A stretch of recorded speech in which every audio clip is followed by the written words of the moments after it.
nunca, porque atrás da cultura da paz está todas as demais culturas, as culturas que pregam a harmonia de vivermos em sociedade. E a cultura de Vossa Excelência defende tão bem, deputada Jandira Fegali, e que na sequência ouviremos. Muito obrigada. Passaremos agora ao grande expediente, com a palavra a deputada Jandira Fegali por até 25 minutos. Quero cumprimentar os alunos, professores e funcionários do SESC de Goiânia, Goiás. Deputada Jandira Fegali, a senhora tem até 25 minutos.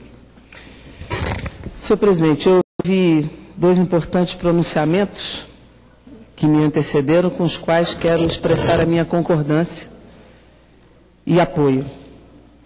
Eu inicio essa intervenção, presidente, expressando aqui o meu integral apoio à decisão da presidenta Dilma de adiar a sua visita aos Estados Unidos. Esse tema me pareceu polêmico na imprensa, porque ainda temos aqui a polarização entre a subserviência e a altivez, entre a não compreensão do que significa a ação norte-americana para o mundo, não só na geopolítica, mas na cultura de dominação. E, na minha opinião, o governo brasileiro, através da atitude e decisão da presidente Dilma, agiu com total, absoluta correção e soberania. Obviamente que isso não tem nenhum impacto nas relações comerciais. Nós sabemos que o mercado não se direciona pela ideologia e sim por seus interesses, e, portanto, não teremos consequências em relação às relações comerciais bilaterais entre o Brasil e os Estados Unidos. Mas é importante que nós firmemos nossa posição soberana e altiva com um país da nossa potencialidade, da nossa dimensão, e que se impõe no cenário internacional já há alguns anos, particularmente com a mudança da estratégia internacional a partir do governo Lula. Mas é importante também dizer que soberania, identidade, ela tem que estar sempre colada com o terceiro pilar, que se chama democracia. A história já nos provou que uma bandeira puramente nacionalista, sem relação com a democracia, já provocou muitas tragédias, e os exemplos são muitos, autoritários, ditatoriais, e que não serviram à humanidade.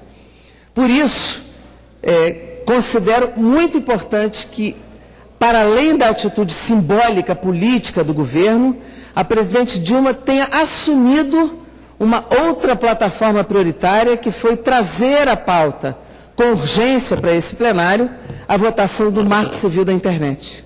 Por quê? Porque a democracia não se faz sem comunicação democrática. Entendendo que o Marco Civil hoje, ele estabelece segurança de dados, privacidade das pessoas e, ao mesmo tempo, liberdade de acesso e de navegação. E, por isso, a garantia da neutralidade é fundamental nesse texto. A neutralidade não pode ser maculada sob pena de nós impedirmos a liberdade de navegação e de acesso de todos os brasileiros e todos aqueles que acessam esse instrumento de comunicação. Mas falar em democracia não é só falar da democracia representativa, não é só falar da democracia direta, mas é também falar em direitos. O direito a uma comunicação democrática é uma pauta para nós decisiva e estratégica para a democracia brasileira. Nós não temos democracia plena ainda, deputada Rosane, porque nós ainda temos concentração no campo da informação, ainda temos apenas 6 famílias concentrando os maiores meios de comunicação na TV aberta, e tramita na casa hoje o projeto da regionalização da produção cultural e tramita também o marco regulatório, que chegará, tramita por vários projetos, mas chegará à casa o projeto de iniciativa popular do novo marco regulatório da comunicação. Mas falo também em direitos culturais que são direitos humanos, que permitem a plena cidadania, que permitem a apropriação do conhecimento e do saber, que permitem conhecer a nossa própria história e elevar a nossa autoestima, que permite uma imensa potencialização da capacidade criativa, da inclusão e da possibilidade de protagonismo e de transformação da realidade. E fico a lamentar que no Brasil ainda não tenhamos a cultura dentro da pauta estratégica de nenhum governo, nem no governo federal, nem nos governos estaduais, muito menos nos governos municipais.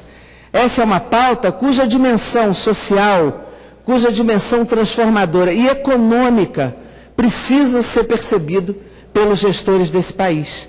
Eu digo que não é prioridade porque olho para o orçamento do Ministério da Cultura, que hoje é de 0,06% do orçamento global. É um orçamento que não permite o desenvolvimento de uma política cultural, sendo que a maioria do orçamento é definida pelo mercado através de uma lei de incentivo. O poder discricionário do gestor para formular suas políticas, para executar políticas prioritárias, para sustentar aquilo que o mercado jamais sustentará na criatividade popular, na criatividade artística do povo brasileiro, essa está quase inviabilizada pelo impedimento orçamentário restritivo colocado pelo conjunto dos governos, e não é apenas do governo atual. Na sequência dos governos, na nossa cultura, até o Ministério da Cultura já foi extinto em algum momento da nossa história bastante recente. Quando aqui a Casa cria a Comissão Permanente de Cultura, e que eu tenho a honra de ser a sua primeira presidente, me sinto muito responsável por trazer a pauta num momento como esse, de um grande expediente, que o tempo é um pouco mais largo, para que nós possamos debater neste Congresso Nacional a importância da política cultural. Política cultural essa que já teve algumas vitórias aqui, através da ação da Frente Parlamentar de Cultura, através da Comissão de Cultura, associado àquilo que é mais organizado da sociedade, dos movimentos culturais brasileiros.